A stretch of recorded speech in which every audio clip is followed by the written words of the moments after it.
All right, so now we're going to look at the hematopoiesis unit. The first slide, like all the other slides, is looking at the unit objectives. So I'm not going to go through these, just stop your video, read through these, come back to them as needed to make sure that this is the content that you understand. Next is hematopoiesis. So the actual definition, that Keohane, is about continuous regulated process of renewal, proliferation, differentiation, and maturation of all blood cell lines. In other words, it's all about making sure that we produce our blood cells. There are 3 stages of blood cell development within the fetus. The first is the mesoblastic phase. That occurs the first couple of weeks to 2 months in the yolk sac. The second is the hepatic period, which actually includes hematopoiesis occurring in both the liver and the spleen. Liver begins first and lasts longer, starts about 5 to 6 weeks, and it'll last to about 6 months.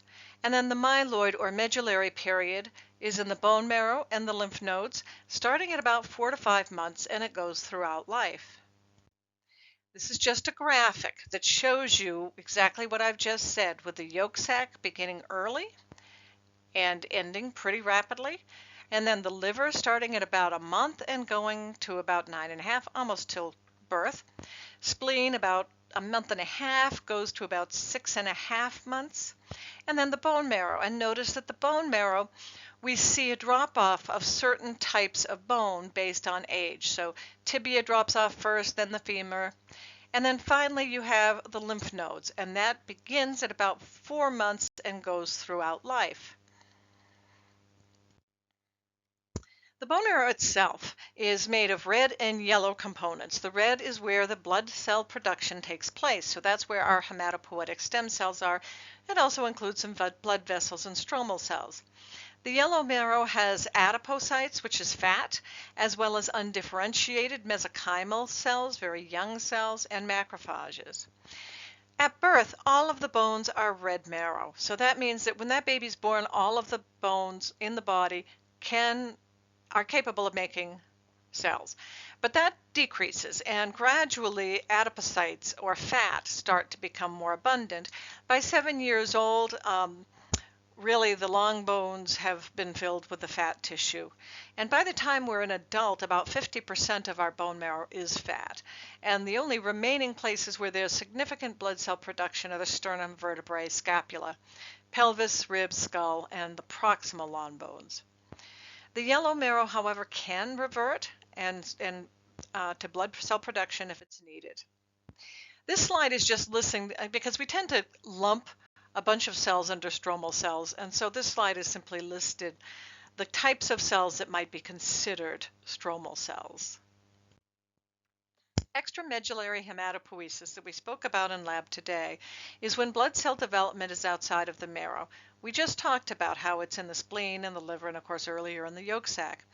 But even after birth, the liver and spleen continue to be capable of producing blood cells. And when they do, we call that extra, outside of the bone marrow.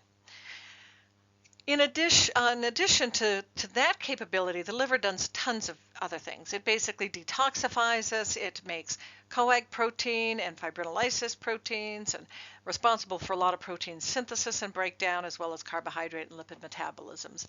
Stores iron, and it regulates hemoglobin breakdown from the old cells that get taken out of the system. The lumen, or the insides of the sinusoids in the liver, are lined with something called Kupffer cells.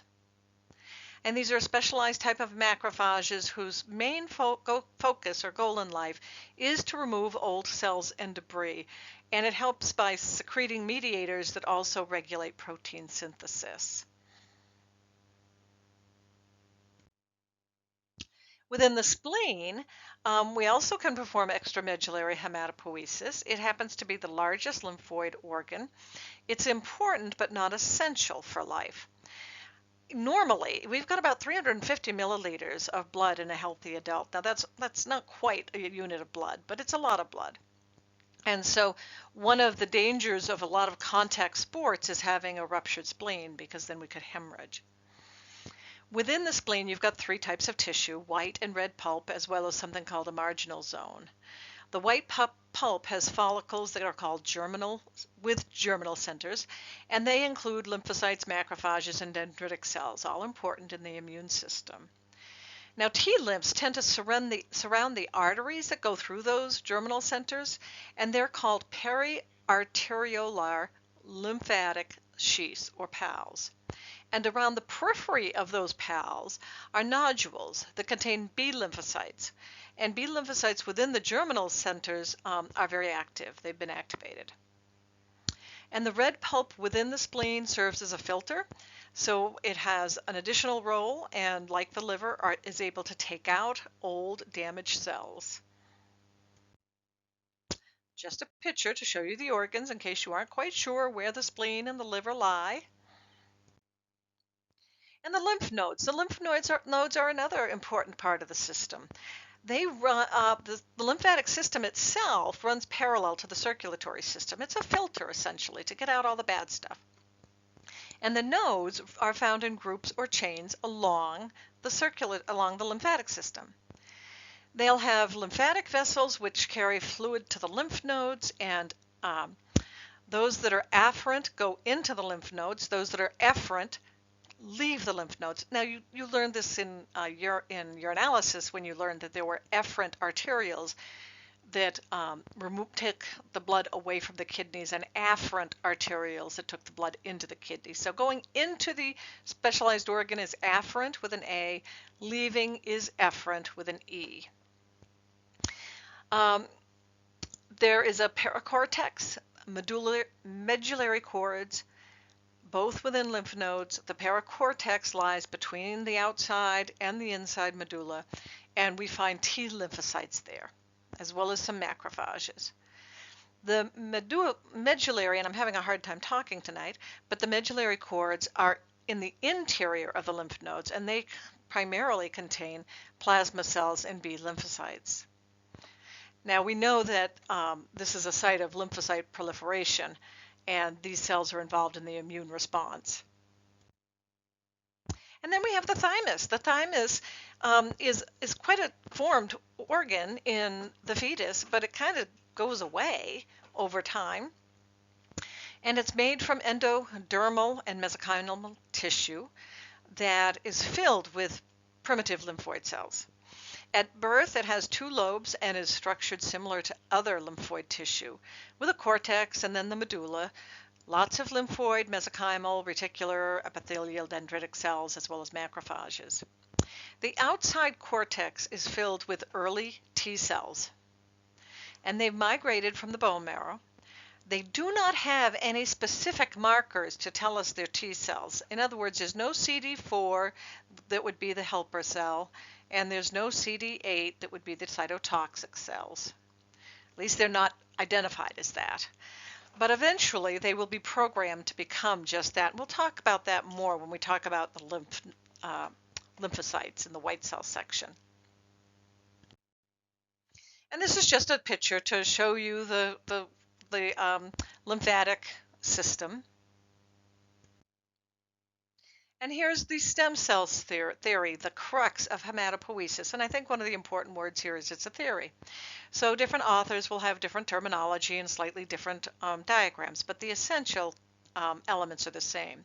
One thing I want to mention on this page is the difference between the monophyletic theory, which says that all cells come from a single progenitor stem cell, which is what we talk about in class, versus a polyphyletic, where each blood cell lineage comes from its own unique stem cell.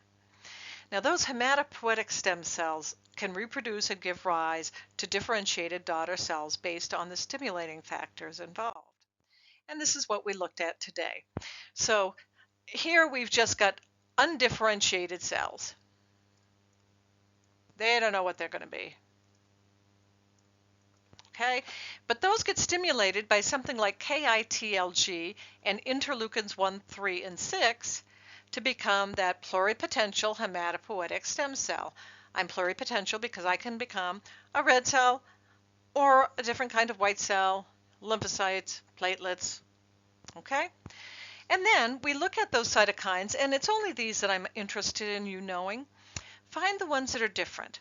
So regardless of whether I'm going to become a common myeloid or a common lymphoid, I have FLT3L as a stimulating agent. I also have KITLG as a stimulating agent.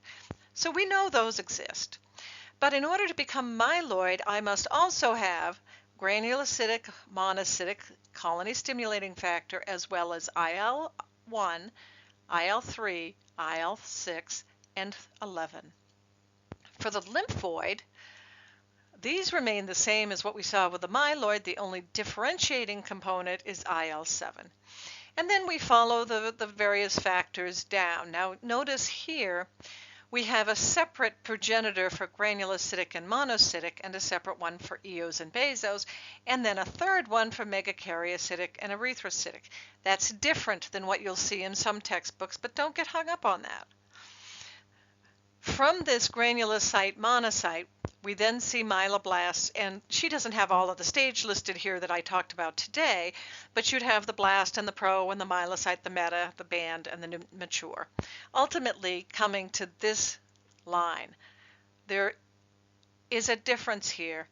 These cells are all found in the bone marrow, and these cells can be found in the peripheral blood, but just those cells, because we're back in the tissues here,